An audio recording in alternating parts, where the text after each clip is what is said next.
اس سے یہ مسئلہ پوچھ لیجئے گا. میں نے 8 سال شام میں گزارے ہیں علی کی بیٹی کے روزے پر.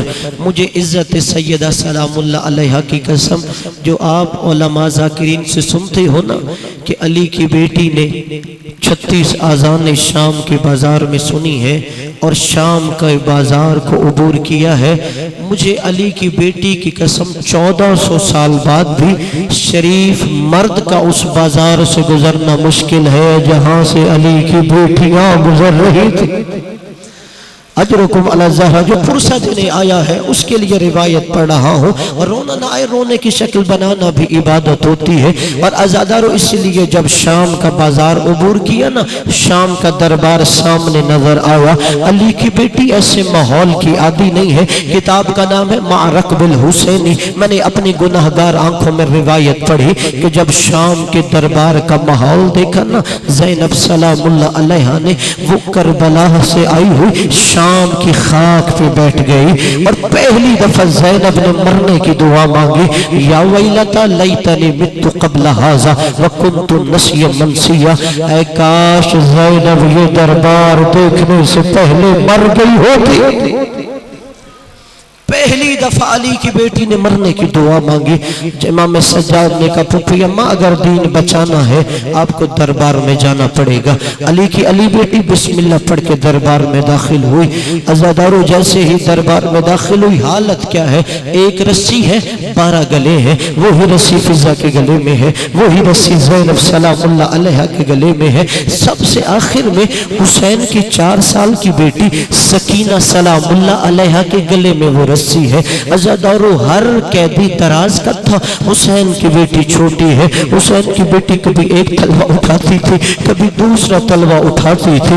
عزادارو جو ماتم کرنے آیا ہے، عزادارو جب کئی گھنٹے گزر گئے نا تو روم کا سفیر عیسائی کھڑا ہو گیا. کہتا ہے یزید اب ان قیدیوں سے بات کر، یہ تھک گئے ہیں. یزید کہتا ہے تجھے کیسے پتا چلا یہ تھک گئے ہیں؟ کہ وہ جو آخر میں چھوٹی بچی ہے نا، میں نے اسے 9 دفعہ دیکھا ہے، وہ زمین پر گرتے گرتے بچی ہے. اس کے گلے میں رسی اسے سہارا دے دیتی.